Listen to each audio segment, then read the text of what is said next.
మోకాల నొప్పులకు ఎటువంటి సర్జరీ లేకుండా ఎపియాన్ పెయిన్ క్లినిక్ అందిస్తున్న అత్యాధునిక చికిత్స. Welcome to Suman TV. నేను మీ నవీన్. ప్రస్తుతం మనతో సర్టిఫైడ్ న్యూట్రిషనిస్ట్ అదేవిధంగా యోగా థెరపిస్ట్ డాక్టర్ ఓం ప్రకాష్ గారు ఉన్నారు. హాయ్ సార్, నమస్తే అండి. నమస్తే సార్, ఈ మధ్య కాలంలో కొద్ది మందికి మనం చూస్తూ ఉంటే ఉన్నట్టుండి ఏదైనా ఒక వస్తువును పట్టుకున్నారంటే జారి కింద పడిపోతా ఉంటాం. అవును. సో హాస్పిటల్కి వెళ్ళినప్పుడు నర్వ్ వీక్నెస్ ఉంది, నరాల బలహీనతతో ఉన్నారు అని చెప్పి అంటుంటారు. అసలు ఈ నరాల బలహీనత ఎందుకు వస్తుంది? అదేవిధంగా నేను ఈ ప్రాబ్లం గురించి మాట్లాడదాం అన్నప్పుడు ఎండు ఖర్జూరాలు తీసుకొని రండి నవీన్ అన్నారు. సో అసలు ఈ ఎండు ఖర్జూరాలతో ఈ నరాల బలహీనతకి ఎలా చెక్ పెట్టచ్చండి? సో బేసిక్గా చెప్పాలంటే ఒక చైల్డ్ అంటే తల్లి గర్భంలో ఉన్నప్పుడు ఏదైతే ఆ ఎంబ్రియో స్టేజ్ డెవలప్మెంట్స్ అవుతుంటాయి కదా, ఆ డెవలప్మెంట్ అయ్యేటప్పుడు బాడీలో ఏవైతే నర్వ్ సెల్స్ ఫామ్ అవుతాయో that is permanent till the last breath. అంటే ఫర్ ఎగ్జాంపుల్ మీరు ఇప్పుడు ఈ నెయిల్ కట్ చేశారు, మీరు 1 వీక్ 15 డేస్లో మళ్ళీ నెయిల్ వస్తుంది. హెయిర్ కట్ చేశారు, 1 మంత్లో మళ్ళీ హెయిర్ గ్రో అవుతుంది, రైట్? బట్ అంటే ఇవన్నీ సెల్స్ అని కూడా మళ్ళీ ఉడిగన్సే పునరుత్పత్తి చెందుతూ ఉంటాయి, రీజనరేటివ్. అంటే యూజువల్గా ట్రిలియన్స్ ఆఫ్ సెల్స్ ఉంటాయి. ఆ సెల్స్ అన్నీ కూడా అంటే ఆన్ అన్ యావరేజ్గా ఎవ్రీ 3-4 మంత్స్కి రీప్లేస్ అవుతూ ఉంటాయి, okay, right? But వేరాస్ nerve cells ఏవైతే ఉన్నాయో అవి ఒకసారి డ్యామేజ్ అవుతాయి, రైట్? మళ్ళీ కొత్తగా వచ్చే అవకాశం ఎటువంటి పరిస్థితిలో లేదు, రైట్? కాబట్టి మనం వీటిని చాలా జాగ్రత్తగా వాటిని కాపాడుకోవాలి, వాటిని డ్యామేజ్ అవ్వకుండా చూసుకోవాలి. వాటిని హెల్తీగా ఉంచడానికి మన డైట్లో ఏవైతే సప్లిమెంట్స్ కావాలో ఆ సప్లిమెంట్స్ని మనం ఖచ్చితంగా డెఫిషియన్సీ లేకుండా చూసుకోవాలి. అవి డెఫిషియన్సీ ఉన్నట్లయితే మీరు అన్నట్టుగా ఇలాంటి ప్రాబ్లమ్స్ అనేవి వస్తాయి. ఇప్పుడు అన్నిటికంటే చాలా చాలా దురదృష్టకరమైన విషయం ఏంటంటే మనకి అంటే మీరు ఒక 100 మందిని ర్యాండమ్గా తీసుకుంటే దాంట్లో 95 మెంబర్స్కి విటమిన్ డి డెఫిషియన్సీ ఉంది. ఎందుకంటే ఇప్పుడు సన్లైట్ పడట్లేదు కదా సార్. వాస్తవానికి అది చాలా ఫ్రీగా దొరికే సోర్స్, చాలా చాలా ఫ్రీగా దొరికే సోర్స్ అనమాట. ఇప్పుడు ఈవెన్ మీరు అబ్జర్వ్ చేసి ఉంటారు, చిన్న పిల్లలకి పుట్టినప్పుడు జాండీస్ వస్తుంటాయి, వాళ్ళని ఎండలో పెడితే జాండీస్ తగ్గిపోతుంటాయి, రైట్? సో ఇలా ఫ్రీగా వచ్చే విటమిన్ డిని మనం పొందలేకపోతున్నాం అంటే మనం ఎంత దురదృష్టవంతులం ఆలోచించండి.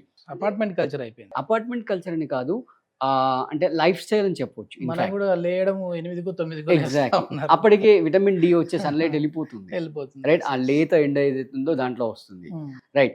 సో బేసిక్గా vitamin D, vitamin B deficiency వల్ల ఈ నర్వ్స్ వీక్నెస్ అనేది వస్తుంది, రైట్? అలాగే సో మీరు చెప్పినట్టుగా అంటే కనీసం ఈవినింగ్ అంటే అసలు ఈవినింగ్ నో క్వశ్చన్. అంటే సిటీ లైఫ్లో అసలు ఈవినింగ్ వాళ్ళ చేతిలో ఉండదు, వాళ్ళు అసలు ఎప్పుడు వెళ్తారో ఎప్పుడు వస్తారో అంత అన్సర్టైన్. ఇప్పుడు నా దగ్గర కూడా ఈవినింగ్ క్లాసెస్ నేను ముందే చెప్తాను అనమాట, మీరు ఈవినింగ్ క్లాస్కి మీరు జాయిన్ అయ్యిందంటే మీరు సర్టైన్గా ఉండేటట్టే జాయిన్ అవ్వండి, అన్సర్టైన్గా ఉంటే జాయిన్ అవ్వకండి, వేస్ట్ అది, right? So first vitamin D, right? తర్వాత విటమిన్ బి, రైట్? తర్వాత కాల్షియం. సో అంటే ఎస్పెషల్లీ ఈ నర్వ్స్ వీక్నెస్ ఎందుకు వస్తుందంటే ఆ నర్వ్ సెల్ పైన ఒక కవర్ ఉంటుంది, ఒక మైలిన్ షీత్ ఉంటుంది. ఆ మైలిన్ షీత్ ఎప్పుడైతే డీజనరేట్ అయిపోతుందో, అంటే సింపుల్గా చెప్పాలంటే మన ఎలక్ట్రిక్ కేబుల్స్ ఉంటాయి కదా, ఆ ఎలక్ట్రిక్ కేబుల్స్లో కాపర్ వైర్ ఉంటుంది, దానిపైన అంతా ఇన్సులేషన్ ఉంటుంది. సో ఆ ఇన్సులేషన్ ఎప్పుడైతే పోతుందో ఆ కాపర్ వైర్ ఈ బయట ఉన్న అట్మాస్ఫియర్కి ఎక్స్పోజ్ అవుతుంది. ఎక్స్పోజ్ అయ్యి అది ఆక్సిడేట్ అయ్యి దాని కండెన్సిటీ అనేది తగ్గిపోతుంది. సేమ్ టైం ఈ నర్వ్ సెల్ పైన కూడా ఆ నర్వ్ సెల్స్ అన్నీ కూడా ఒకదానిపైన ఒకటి, ఒకదాని తర్వాత ఒకటి, ఒక గొలుసు లాగా ఫామ్ అయ్యి ఒక చైన్ యాక్షన్ లాగా ఉంటుంది అనమాట. దాని నుంచి మెసేజ్ పాస్ అవుతుంది. సో ఎప్పుడైతే దానిపైన ఉండే అవుటర్ మైలిన్ షీత్ ఏదైతే ఉందో అది డీజనరేట్ అయిపోతుందో దాని ఫంక్షన్ అనేది వీక్ అయిపోతుంది. తద్వారా మీరు ఇందాక చెప్పినటువంటి ప్రాబ్లమ్స్ అన్నీ వస్తుంటాయి, అంటే పట్టుకుంటే కింద పడిపోవడం, రైట్? సో దీనికి మనం బేసిక్గా చూడాల్సింది ఏంటంటే విటమిన్ డి మీరు చెక్ చేసుకోండి. అంటే ఒకవేళ ఆ డెఫిషియన్సీ అంటే మళ్ళీ నేను ఏదో చెప్పానని మీరు పోయి ఎండలో కూర్చున్నారు అనుకోండి, సార్ చెప్పారు నేను ఎండలో కూర్చున్నానంటే సరిపోదు. అంటే మీ డెఫిషియన్సీ ఎంత ఉంది అది మీరు చెక్ చేసుకోండి. కొన్నిసార్లు ఎండలో కూర్చుంటే కరెక్షన్ అయ్యేంత లెవెల్లో ఉంటుంది, ఇంకా అంతకంటే ఎక్కువ ఉంటే ట్యాబ్లెట్ వేసుకోవాలి, ఇంకా అంతకంటే ఎక్కువ ఉంటే ఇంజెక్షన్ తీసుకోవాలి. It's mandatory. అది తక్కువ ఉంది అని అంటే బోన్ స్ట్రెంత్ తగ్గిపోతుంది కదా సార్. ఎగ్జాక్ట్లీ, ఓకే, ఈజీగా బ్రేక్ అయిపోతుంటాయి, రైట్? సో అందుకే మనం చెప్పాం కదా స్టార్టింగ్లోని ఈ డేట్స్ గురించి చెప్పాం కదా. సో దీంట్లో మనకు కాల్షియం ఉంటుంది, రైట్? ప్లస్ ఐరన్ ఉంటుంది, రైట్?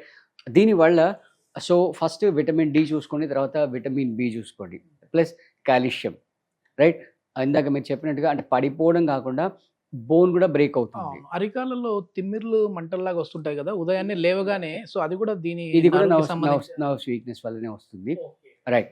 సో అంటే ఈవెన్ నడుస్తుంటే కూడా తిమ్ముర్లు వచ్చేస్తూ ఉంటాయి, బర్నింగ్ సెన్సేషన్ వస్తూ ఉంటుంది. సో కాల్షియం ఒకటి చూసుకోండి. రైట్. కాల్షియంలో బేసిక్గా అంటే అందరూ అనుకుంటారు పాల నుంచి కాల్షియం వస్తుందని, బట్ ఇప్పుడు వచ్చే పాలు అసలు అవుట్ ఆఫ్ ఇమాజినేషన్. దాని బదులుగా బెటర్ ఏంటంటే మీరు ఇంట్లో తయారు చేసుకోవాలి. మనం ఇంతకుముందు చెప్పాం దీంట్లో పల్లీతో పాలు చేయొచ్చు, కొబ్బరితో పాలు చేయొచ్చు, క్యాషనట్తో పాలు చేయొచ్చు, బాదంతో పాలు చేయొచ్చు. సో ఇవన్నిట్లో కల్లా మీరు నువ్వులతో కనుక పాలు చేస్తే దాంట్లో కాల్షియం చాలా రిచ్ ఉంటుంది. రైట్. అండ్ ఇంకోటి ఏంటంటే మనం వాడే ఆయిల్స్, ఈ రిఫైన్డ్ ఆయిల్స్ కాకుండా మనం గానుగ నూనె కనుక వాడినట్లయితే దీన్ని కూడా మళ్ళీ రొటేషనల్ బేస్గా మారుస్తూ ఉండాలి. ఇప్పుడు ఫర్ ఎగ్జాంపుల్ ఇది వింటర్ సీజన్లో మనకు కొంచెం ఒంటికి వేడి కావాలి కాబట్టి నువ్వుల నూనె తీసుకోవాలి. రైట్. ఒకవేళ మీ బాడీలో ఆల్రెడీ కొలెస్ట్రాల్ ఎక్కువ ఉందనుకోండి, కుసుమ నూనె తీసుకోండి. The best. 365 days ఎప్పుడైనా వాడుకోవచ్చు. ఒకవేళ మీ కొబ్బరి నూనె సూట్ అవుతే కొబ్బరి నూనె తీసుకోండి. రైట్. సో ఇలా మనం అంటే refined rice, refined floor, refined salt, refined oil వీటిని పక్కన పెట్టేస్తాం అనుకోండి, ఈ విటమిన్ డెఫిషియన్సీ అనేది మనకు మోస్తారుగా తగ్గిపోతుంది. అంటే ఏదైతే మీరు రైస్ని రిఫైన్ చేస్తే అవుటర్ అల్యూరాన్ లేయర్ ఉంటుంది కదా, అదంతా విటమిన్ కోట్ అనమాట. అసలు అది ఎంత ఎనర్జీ ఉంటుందంటే మీరు ఎప్పుడైతే ఆ వడ్ల గింజను తీసుకెళ్ళి భూమిలో పెడతారు కదా, అది మొలకెత్తి మళ్ళీ ఒక కొత్త మొక్క కావడానికి సరిపడే ఫుడ్ మొత్తం ఉంటుంది. సో దాన్ని మనం తింటే మనకు మంచి ఎనర్జీ వస్తుంది. దాన్ని మొత్తం నీట్గా మా కోట్ అంతా తీసేసి రైట్ ఓన్లీ అంటే లిటరల్గా చెప్పాలంటే మీరు ఉడికన్సే రిఫైన్డ్ రైస్ తింటే మన లాంగ్వేజ్లో చెప్పాలంటే తెల్ల గడ్డి తింటున్నట్టు లెక్క. ఓకే. అంటే తౌడులో కూడా ఇప్పుడు విటమిన్ B12 ఉంటుంది. రైట్. సో అందుకే ఇప్పుడు ఈ మధ్యలో మళ్ళీ మనం తౌడు లడ్డులు చాలా ఫేమస్ అయిపోయింది అనమాట. అంటే ఆ రైస్ బ్రౌన్ రైస్ తింటే మీకు తౌడు ఆటోమేటిక్గా వచ్చేస్తుంది. దాన్ని పాలిష్ చేసి దాన్ని పక్కన బారేసి మళ్ళీ దాని నుంచి లడ్డు చేసుకుని అవసరం వస్తుంది అనమాట. ఈ నరాల బలహీనత ఉన్న వాళ్ళకి ఈజీగా పెరాలసిస్ అటాక్ అయ్యే అవకాశం కూడా ఉంది అని విన్నాను. అట్లాంటి వాళ్ళకి ఎక్కువ ఈ వెల్లుల్లితో కూడా ట్రీట్మెంట్ చేస్తూ ఉంటారు సార్ ఆయుర్వేదంలో. అంటే ఇది మెయిన్ ఏంటి, ఇది బ్లడ్ థిన్నర్ ఎగ్జాక్ట్గా. అంటే ఎర్లీ మార్నింగ్ కనుక మీరు 2 వెల్లుల్లి రెబ్బలు బ్రష్ చేసుకోగానే ఎంటీ స్టమక్లో కచ్చాపచ్చగా నమిలి మింగేసేయండి. మీకు ఒకవేళ ఆ కెపాసిటీ ఉంటే, లేదు అనుకోండి చాలా చాలా సింపుల్, కంగారు పడాల్సిన అక్కర్లేదు. 2 వెల్లుల్లి రెబ్బలు తీసుకొని దాన్ని పొట్టు తీసేసి కొంచెం బయట కచ్చాపచ్చ దంచేసి దాంట్లో కొంచెం హానీ వేసుకోండి. కొంచెం స్వీట్నెస్ వస్తుంది. అంటే ఆ ఘాటు భరించలేకపోతే దాన్ని నమలగలిగితే నమలండి, నమలని ఇబ్బంది కూడా డైరెక్ట్గా మనం మాత్రలు వేసుకుంటాం కదా, అలా గొంతులకు పెట్టుకుని మింగేసుకొని లైట్గా కొన్ని వాటర్ సిప్ చేసినా కూడా మంచి అంటే పెరాలసిస్ ఫ్యూచర్లో రావద్దు, హార్ట్ స్ట్రోక్స్ రావద్దు అనుకుంటే ద బెస్ట్ రెమెడీ అండి. బ్లడ్ని మొత్తం ప్యూరిఫై చేస్తుంది. అంటే మీరు సపరేట్గా మళ్ళీ బ్లడ్ తిన్న టాబ్లెట్ ఏం వేసుకోవాల్సిన అవసరం లేదు. చాలా మంచి ఇన్ఫర్మేషన్ సార్. థ్యాంక్ యూ అండి. Thank you.